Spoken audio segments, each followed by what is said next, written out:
여러분, 하나님께서 우리를 예수 믿게 하신 이유가 뭘까요? 특별히 구별하여 선택하시고 우리를 불러내셔서 우리를 빛의 나라에 살게 하신 이유가 있습니다. 우리를 통해서 이 어두운 세상에 하나님 나라를 세우시기 위해서 부르신 줄 믿습니다. 하나님 나라, 다른 말로 뭐예요? 천국이잖아요. 그 천국을 믿자는 사람이 너무나 많지 않습니까? 그들에게 바로 이런 것이 천국이야 라는 것을 보여주기 위해서 우리를 먼저 부르셨다는 겁니다. 근데 우리를 통해서 하나님이 우리 가정과 또한 사회에 어떻게 천국의 모습을 보여주려고 하실까요? 우리가 하는 말을 통해서. 할렐루야. 그래서 신약성경에 보면요, 너희가 말하려거든 하나님의 말씀하시는 것 같이 하라 라는 말씀을 하거든요. 여러분, 하나님께서 어떤 말씀을 우리가 전하며 살라고 하실까요? 축복의 말입니다. 그죠? 우리가 믿음의 말만 하며 살아갈 때 우리가 입술을 열어서 하는 말을 통해서 하나님께서 그 말이 전해지는 곳곳마다 천국으로 만들어 가시길 원하시는 하나님의 줄 믿으시기 바랍니다. 그럼 이것을 기억하시고 그냥 앞뒤다로 인사합시다. 그때만 축복의 말을 하지 마시고요. 평소에 축복의 말, 격려의 말, 용기를 주는 말, 사랑합니다 이처럼 천국 방언만 하며 사시는 저와 여러분 되시를 축복합니다. 그래서 저와 여러분이 행하는 이런 천국 방언을 통해서 저와 여러분의 가정과 저와 여러분이 거하는 이 교회와 세상이 정말 많은 사람들에게 천국의 모습을 보여줄 수 있는 공동체가 될 수 있기를 축복합니다. 우리가 지난 시간에 우리가 이사야 40장 말씀을 살펴보았습니다.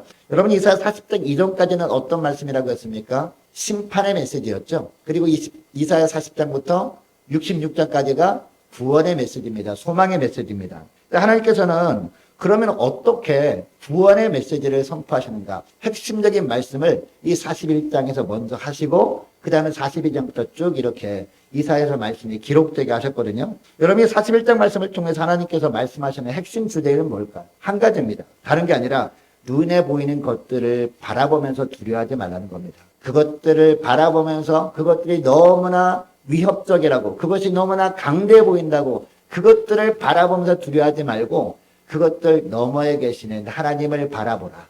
바로 그런 말씀을 하는 겁니다. 여러분, 이렇게 해야 되는 이유를 세 가지로 말씀하고 있는데, 첫째로 하나님께서 어떤 하나님이시기 때문에 하나님만 바라봐야 되느냐? 하나님이 이 땅을 다스리시는 분이기 때문이라는 겁니다. 아무리 대단해 보이는 존재라도요, 그 세우시는 분은 누구예요? 하나님이 세우시잖아요. 하나님이 세우셨다면 그를 내리게 하시는 분도 누구십니까? 하나님이라는 거죠. 그러니까 너무 눈에 보이는 존재가 강력해 보여도 두려워하지 말고 모든 것들을 세우기도 하고 멸하기도 하시는 하나님만을 바라보라. 바로 그런 말씀을 하는 겁니다. 여러분, 이사야서 1장 1절 말씀 가서 다시 한번 보게 되면요, 1장 1절 말씀 보면 이 이사야서가 어떤 시대적 배경하에 기록되었는지 나오거든요. 자, 이사야서 1장 1절 말씀 제가 읽어드릴게요. 유다왕 우시야와 요담과 아하스와 히스기야 시대에 아모스의 아들 이사야가 유다와 예루살렘에 관하여 본 계시라 라고 하고 있습니다. 이렇게 이사야서를 시작하고 있습니다. 여러분, 당시 우시야, 요담, 아하스, 히스기야가 이 남유다 왕 통치하던 시대 때 가장 강력한 북방 대국이 있었거든요. 그 나라가 어떤 나라인지 아십니까? 아수르라는 나라입니다. 이 다른 말로 하면 아시리아죠. 이 아수르라는 북방 대국이 얼마나 강력한 나라였는지 이제 남아 정책을 펴면서 북이스라엘을 멸망시켰어요. 사마리아를 에워싸고 이 북이스라엘을 함락시킨 다음에 계속 밀고 내려와 가지고 남유다까지 침공합니다. 남유다까지 침공해서 예루살렘을 에워쌉니다. 그때 왕이 누구였어요? 히스기야였잖아요. 그래서 이 히스기야 왕이 아수르 왕이 보낸 편지를 들고 하나님 성전에 가서 펴놓고 간절히 기도했던 그런 장면 우리가 다 알지 않습니까? 간절히 기도했을 때 하나님께서 승리케 해주셨죠. 그러니까 그 당시에 히스기야 왕 때 눈에 보이는 강력한 존재라고 하면 사람들은 대부분 누구를 떠올렸을까요? 바로 아수르를 떠올렸다라는 겁니다. 그리고 아수르 이후에 계속 등장하는 나라가 어떤 나라예요? 아수르 다음에 바벨론이 등장하죠. 그리고 바벨론 다음에는 뭐가 등장해요? 페르시아가 등장하죠. 페르시아 다음에는 헬라 제국이 등장하고 그 다음에 로마 제국이 등장합니다. 우리는 그동안 이것을 우리가 배워서 알고 있습니다. 그런데 이 강대국들이 출현하고 역사 속에 사라지는 모든 것들도 다 누구의 손안에 있다? 하나님의 손안에 있다. 그러니까 지금 보기에는 어떠한 세상의 힘으로도 무너뜨릴 수 없을 것 같은 강대한 나라, 그 나라가 우리의 믿음을 흔들어 놓으려고 하고 힘들게 하고 우리를 괴롭게 한다 그럴지라도 그것만 자꾸 생각하면서 두려워하지 말라. 모든 것들은 다 하나님의 손에 있기 때문에 모든 역사를 주관하시는 하나님, 모든 역사를 이끌어 가시는 하나님만 바라보라. 바로 그런 말씀을 하는 겁니다. 여러분, 하나님이 우리 눈에 보이지 않잖아요. 하나님이 눈에 보이지 않으니까 우리가 하나님을 믿는다라고 할 때 어떤 것이 하나님을 믿는다라는 의미입니까? 말씀 앞에서 하나님을 신뢰하는 거죠. 기록된 말씀을 우리가 들을 때마다 그 말씀하시는 하나님만을 우리가 신뢰하는 것. 이게 바로 하나님을 믿는 거거든요. 여러분, 사무엘상 2장에 보면 한나의 기도가 나옵니다. 한나가 누구예요? 사무엘이 어머니잖아요. 사무엘이 어머니 한나가 간절히 기도한단 말이죠. 이제 물론 이 사무엘을 낳기 전에도 기도합니다. 사무엘을 낳은 다음에도 간절히 기도한단 말이에요. 간절히 기도하는 가운데 하나님이 어떤 분인지 깨달은 부분이 있거든요. 그래서 하나님은 어떤 분입니다라고 기도를 통해서 고백하거든요. 자, 이때 이 사무엘상 2장 6절에 보면요, 이 한나가 어떠한 하나님이십니다라고 고백한지 아십니까? 하나님은 죽이기도 하시고 살리기도 하는 하나님이라는 겁니다. 무슨 얘기예요? 하나님은 생명의 주관자이십니다 라고 고백을 하는 거죠. 자, 그리고 7절에 보니까 하나님은 가난하게도 하시고 부하게도 하시는 하나님이십니다 라고 고백합니다. 무슨 얘기예요? 우리 인생도 주관하시는 하나님이십니다 라고 고백하는 거예요. 여러분, 하나님께서 부하게 해주셔야 부하게 되는 겁니다. 우리 힘으로 아무리 노력해도 되는 것이 아니라 하나님께서 또 낮추시면요, 어쩔 수 없이 우리가 가난한 가운데 살 때도 있는 겁니다. 왜? 하나님은 우리 인생을 주관하시는 분이시기 때문에. 자, 그리고 또 어떤 하나님을 고백합니까? 하나님은 낮추시기도 하시고 세우시기도 하시는 하나님이다라는 것. 이 땅의 수많은 왕들이 자기들이 힘으로 된 것처럼 보이지만 그렇지 않다는 겁니다. 그 당시에 어떤 왕은요, 쿠데타를 일으켜가지고 왕이 되기도 하거든요. 자, 그럼에도 불구하고 모든 것은 다 하나님이 주권하에 있다라는 것을 고백한 거죠. 여러분, 그렇다면 이 세상의 역사도 주관하시는 하나님의 줄 믿으시기 바랍니다. 우리 인생도 이끌어 가시는 하나님의 줄 믿으시기 바랍니다. 그렇다면 우리는 누구만 바라봐야 돼? 아무리 힘들고 어렵고 고단한 가운데 있다 할지라도 모든 역사를 주관하시고 우리 인생까지도 다 지켜보고 계시는, 이끌어 가시는 주님만 바라보면 된다라는 겁니다. 근데 주변에 보면 요새 이 정치적인 문제 때문에 막 고민하는 분들 많지 않습니까? 어떤 분들은 이 사람이 국회의원이 돼 라고 하고, 또 어떤 사람은 아니야 저 사람이 해야 돼, 아니면 우리나라 망해 라고 합니다. 막 걱정해가지고 기도하는 것도 그냥 뒤로 하고 막 그냥 정치에 매몰된 분들이 있거든요. 예. 저 안양 1번가의 큰 교회 거기 간수 집사님 한 분이 저한테 맨날 문자 보내가지고, 아, 목사님 기도해야 됩니다, 뭐 어떻게 됩니다, 그렇게 하시거든요. 그렇게 염려하는 이유가 뭡니까? 걱정하는 이유가 뭡니까? 이렇게 조바심을 내는 이유는요, 하나님께서 이 땅을 이끌어가고 계심을 인정하지 못하기 때문 아닙니까? 그것을 믿지 못하기 때문이라는 거죠. 이 세상에 속한 사람들이 뜻대로 이 세상이 흘러갈 수 있다고 생각하기 때문 아닙니까? 그러니까 기도하는 시간에 우리가 뭔가 좀 해야 되라고 생각하면서 거기에 매몰되는 것이죠. 성경 말씀 읽는 시간도 그냥 내팽개치고 거기 막 몰려다니는 겁니다. 그러나 한나가 기도로 하나님께 고백한 내용처럼 이 세상의 위정자들도 누가 세우셔요? 하나님이 세우십니다. 또 하나님 보시기에 부족하다 싶으면 어때요? 그 사람을 내려뜨려가 딴 사람을 또 세우신다는 것이죠. 여러분, 당시 아수르가 무너질 줄 누가 알겠습니까? 아수르가 얼마나 강대한 나라인지 아십니까? 아수르가 무너질 때 바벨론에 의해서 무너지잖아요. 그때 바벨론은요, 갓 생겨난 신생국가였거든요. 너무나 보잘것없는 국가였단 말이에요. 여러분, 히스기야가 죽을 병에 걸렸다가 낫잖아요. 15년이나 연장받잖아요, 생명을. 여러분, 병 걸렸다 나으니까 이 바벨론이 사신을 보내거든요, 바벨론에서. 왜요? 잘 봐달라고. 우리는 약소국이니까 우리보다 힘이 센 이 남유다가 좀 봐달라고 사신을 보낸 거예요. 사신을 보냈을 때 히스기야가 어떻게 합니까? 너무 기분이 좋은 거예요. 야, 우리한테 사신을 보낸 나라도 있네? 우리가 이 정도였어? 라고 하면서 기분이 좋아가지고 뭘 보여줘요? 보물고를 막 보여준다. 그리고 무기국가에 싹 다 보여줍니다. 왜 보여줬을까요? 바벨론을 약소국으로 본 겁니다. 이처럼 약한 나라였다는 겁니다. 자, 그런데 나중에 어떻게 돼요? 이 바벨론에 의해서 아수르가 망하게 됩니다. 꿈에라도 생각했을까요? 상상이라도 했으면 보물고를 보여줬겠습니까? 무기고를 보여줬겠습니까? 이처럼 연약한 나라였다는 겁니다. 그런데 나중에는 어떻게 돼요? 하나님이 이 바벨론을 무기로, 하나님께서 바벨론을 이처럼 도구로 사용하시려고 하니까 바벨론을 막 키우시잖아요. 키워서 엄청나게 강력한 나라가 돼가지고 이 바벨론이 어떻게 돼요? 바벨론이 결국은 남유다를 멸망시키잖아요. 예루살렘 성도 완전히 그냥 무너뜨려버리고 예루살렘 성전도 완전히 불태워버리고 이처럼 남유다 백성들을 포로로 막 끌고 가죠. 그죠? 네. 그런데 여러분, 이 바벨론도 결국 어떻게 되는지 아십니까? 바벨론이 얼마나 강대한 나라였습니까? 하나님이 도구로 사용하시려고 도와주다 보니까 바벨론이 막 강대해져가지고 전 세계를 제패합니다. 그런데 바벨론도 결국 어떻게 됩니까? 페르시아에서 무너지는데요. 이때 페르시아가 손 하나 쓰지 않고 이 바벨론에 접수를 합니다. 왜냐하면 그 당시에 바벨론에서 내전이 벌어져요.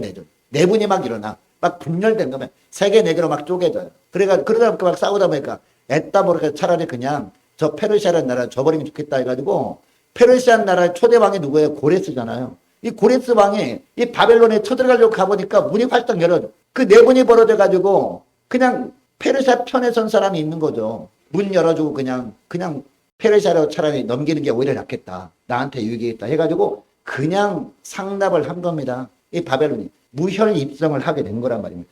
여러분은 어떻게 역사상 이런 일들이 있을 수 있을까요? 하나님의 손을 대시니까 이런 일들이 벌어지게 되더라는 겁니다. 여러분의 본문 말씀이 기록되었을 때는 아수르 제국 시대였습니다. 그런데 하나님께서는 이 아수르 다음에 어떤 일이 벌어지게 될 것을 이 41장을 통해서 보여주고 있는 거예요. 지금 그 당시에 고통받고 있는 사람들은요, 지금 당장 겪고 있는 고난만 보였죠. 근데 하나님은요, 미리 앞을 내다보면서 다 보여주고 있는 거예요. 이런 하나님이니까 앞으로 역사가 이렇게 흘러갈 거니까 너희를 염려하지 말고 이 역사를 이끌어 가시는 하나님만 바라보면 된다라고 말씀하시는 게 바로 이 41장 말씀이란 말이에요. 특별히 여러분 41장 말씀, 우리 42장 계속 살펴볼 겁니다만은 45장에 가면요, 어떤 이름이 나오는지 아십니까? 고레스라는 이름이 정확하게 나오고 있습니다. 45장 1절에 보면 나의 종 고레스라고 하면서, 고레스가 누구예요? 이 말씀이 기록될 때는 태어나지도 않았단 말이에요. 근데 하나님께서 고레스라는 이름을 정확하게 딱 찍으면서 이 고레스가 바벨론으로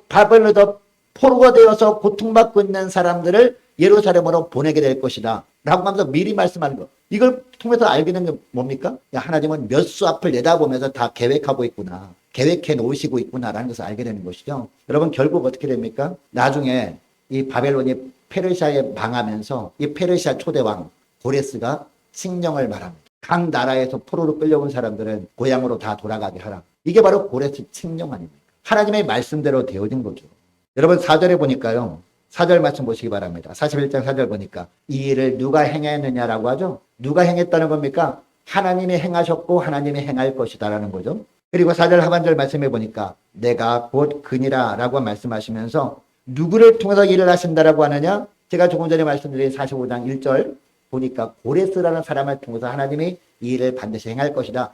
지금은 먼 미래입니다. 지금은 이런 말씀을 하실 때 전혀 이해를 하지 못했을 거란 말, 사람들은. 그런데 역사가 흘러가는 것을 보니까 나중에 깨닫게 되는 것이죠. 야, 하나님은 이런 하나님이구나 라고 나중에 이 고레스 칙령을 통해서 예루살렘으로 돌아온 다음에 사람들이 깨달았을 거 아닙니까? 이 말씀을 읽으면서 그땐 몰랐는데, 야, 하나님은 미래 앞을 다 예비해 놓으시고 우리를 이렇게 이끄시는 분이구나, 하나님만 바라보면 되겠다라고 했던 것 아니겠습니까? 여러분, 현대 세계사를 보면 이런 비슷한 일이 벌어집니다. 대표적인 예가 여러분 1991년에 세계사적으로 엄청난 일이 발생했죠. 구소련이 해체된 겁니다. 여러분 이제 어르신들은 알겠지만 옛날에 소련하면 얼마나 대단한 그런 나라였습니까? 그죠?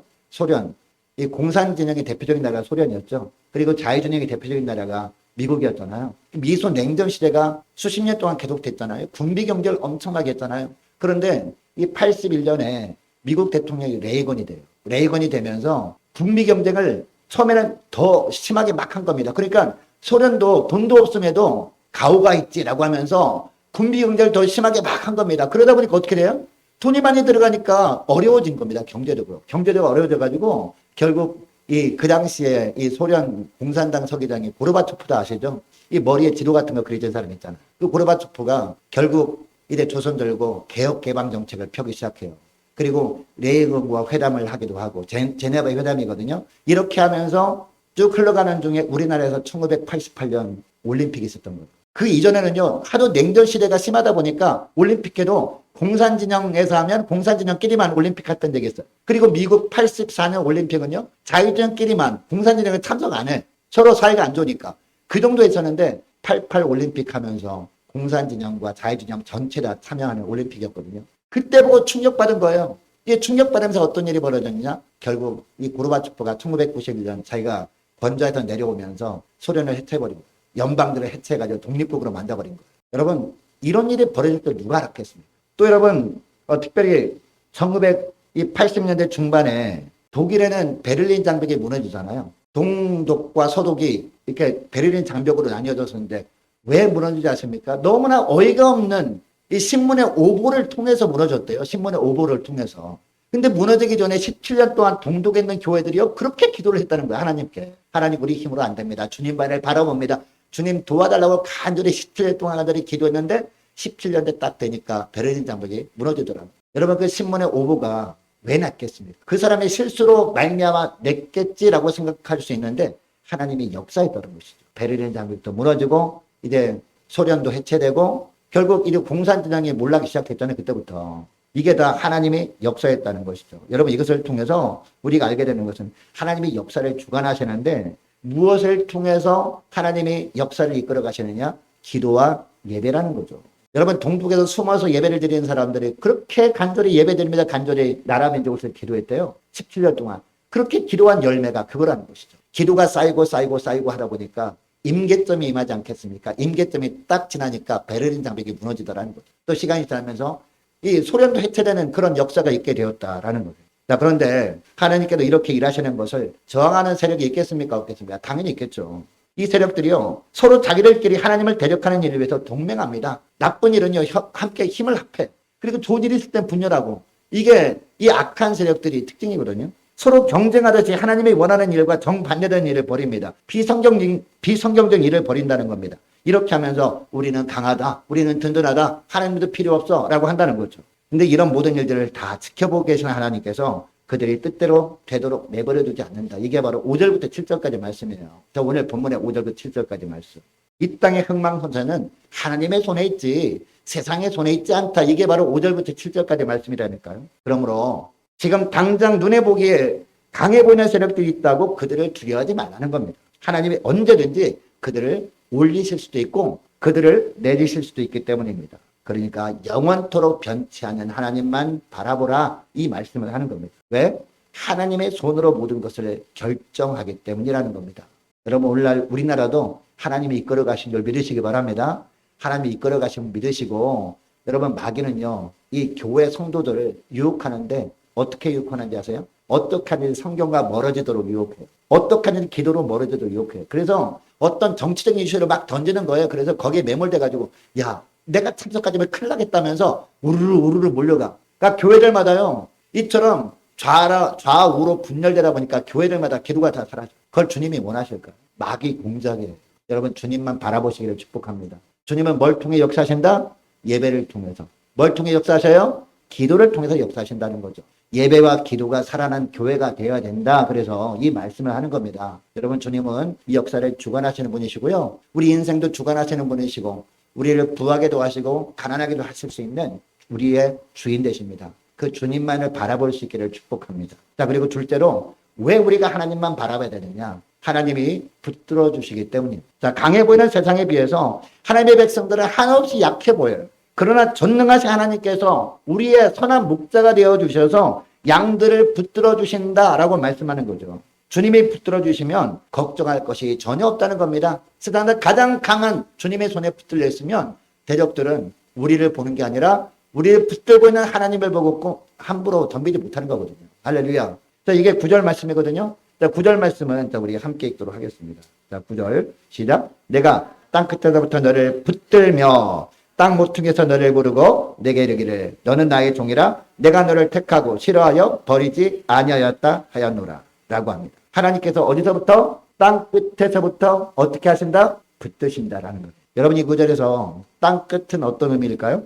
바로 이어지는 구절에 보니까 땅 모퉁이에서부터 너를 부르고 라는 내용이 나오잖아요. 하나님께서 부르신 순간부터 하나님은 어떻게 하신다? 붙드신다는 거죠.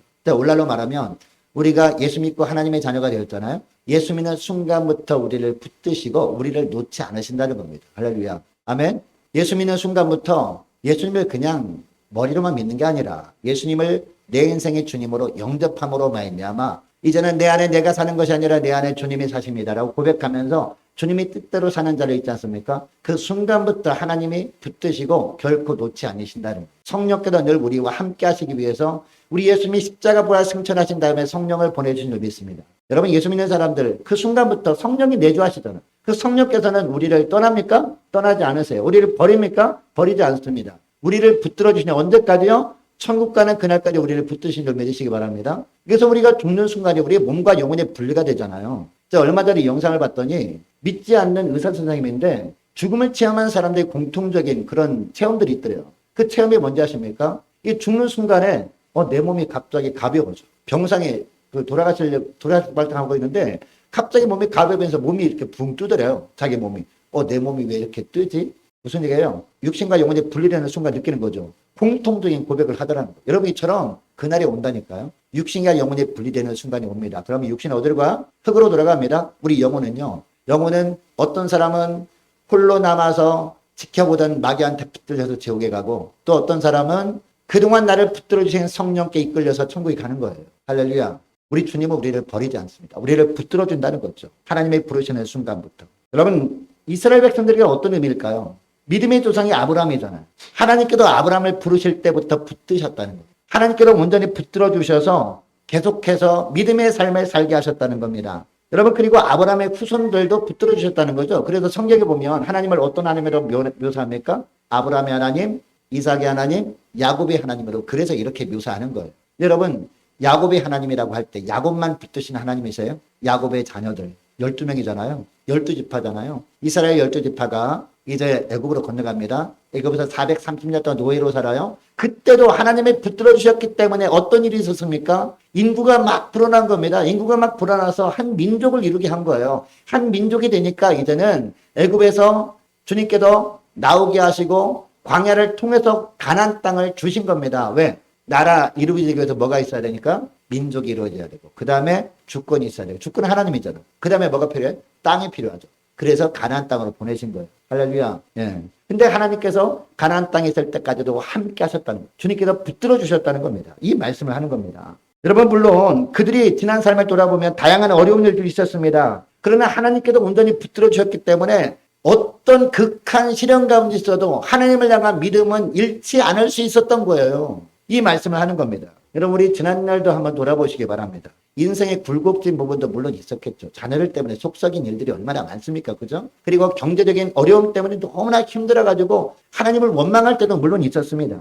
불같은 시련을 지나갈 때도 있었다는 거죠. 그때마다 주님을 향한 우리의 믿음이 흔들리지 않았기 때문에 이 시간에 예배드리는 거 아닙니까?